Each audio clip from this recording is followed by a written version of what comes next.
generally speaking, the hardest months ever in my professional career. Well, the initial stay-at-home order completely shut us down. My family has gone without any income since March.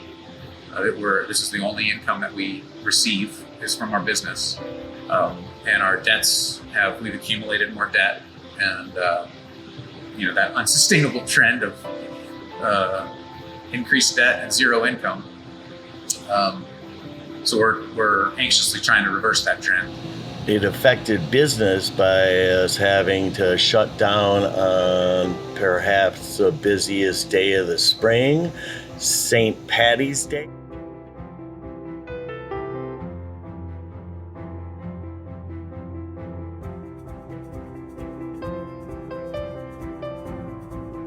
Every day is different. It's really hard for consumers, for the customers, to even know what the rules are, what they're supposed to do, and that's at every business. The rules are different everywhere. And just the fact that we have rules now is a lot. And so ridiculously hard. Like anytime I think about this, I think about like March, then April, then May, and then June, and now we're into July and I have no idea. Obviously, zero income, it was absolutely devastating. Even just a couple days of no income is a pretty devastating blow for us. But people were at home. They weren't coming out.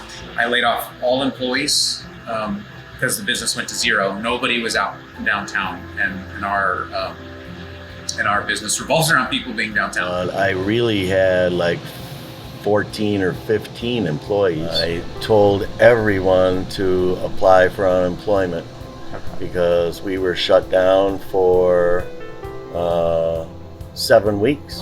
Before, I had 13 employees, and including myself. And then when the safer at home order went in, I was able to hold on to one. So just 2 of us.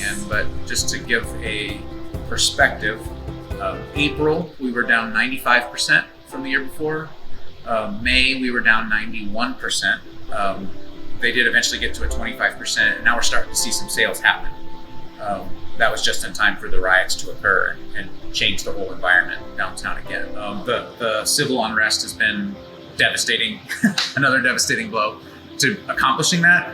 But because it's not safe downtown right now. I mean, the sheriff just came out and said it is not safe to be downtown. We kind of had to defend our property, real scary, heart-pounding hours of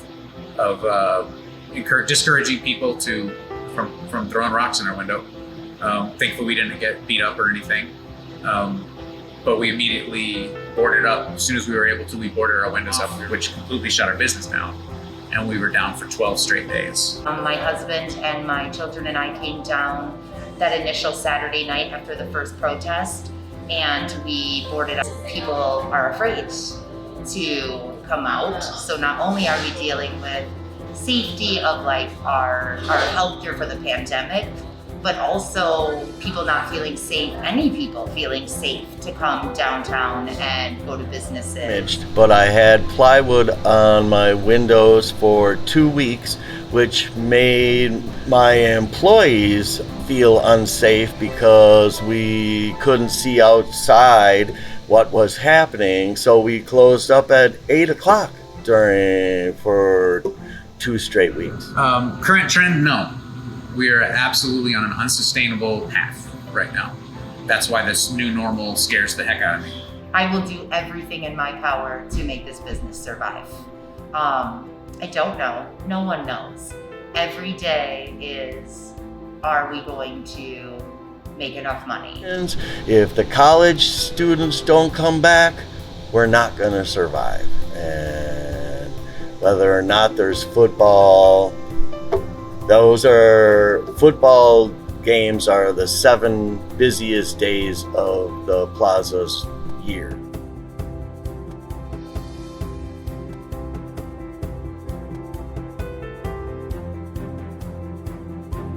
But small businesses, I believe, is the person-on-person contact that we all have, and there's an awful lot of people employed by small business owners. It's a significant part of our economy, and I'm in it because I like the personal nature of small business, The fact that you walk into a store and you're talking to the owner, the employees are talking to the owner, like all the conflict of it. There's always conflicts of interest in various systems, but I think it's one of the most pure lack of conflicts of interest, where it interests me greatly to treat my employees well, to treat my customers well, to have an environment where everybody thrives, and it specifically benefits me. And it's as reality would have it, it's tight, so the decisions are critical, and there's a decent amount of pressure to do things well and to have a profit at the end in order to supply for your family. So I think it creates good things. It's like good pressure. We're trying to grow our employees into good humans, and be a part of that. It means a lot to us to have someone come in and be with us for 6 years through their development from 16-year-old to 22, 23 years old, and watch them leave a better person. It's really cool. It brings us a lot of fulfillment, and that's kind of, I think a lot of that happens in small business with people. It's a part of the community. I feel that small businesses are people who have been in certain industries, and then they're like, no, I can do this better, or I want to work for myself.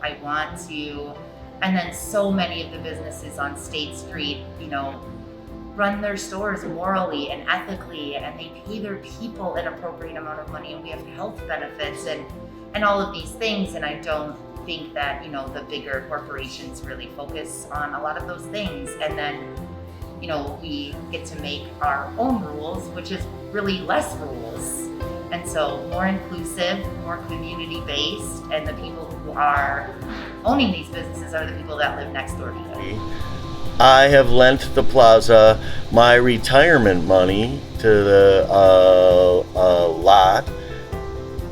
I'm 63 years old. I've been here for 40 years.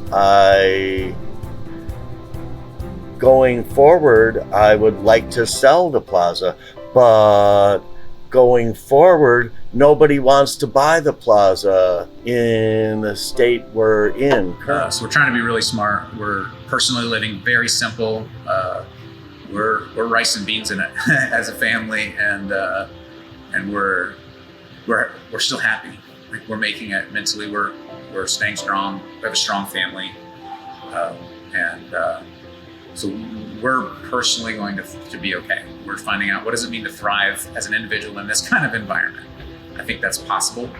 That's the only way we're going to stay sane. We need our community, our local community, our local leaders, our mayor, our governor, our police chief to lead and to come up with solutions to make people safe, make sure that we have equality in Madison, and that's what we need. And then as business owners, we've just been rallying together and ensuring that, and making sure, what do you need, and just supporting each other and making sure that we make our customers feel welcome, safe, and give them the best product that we can.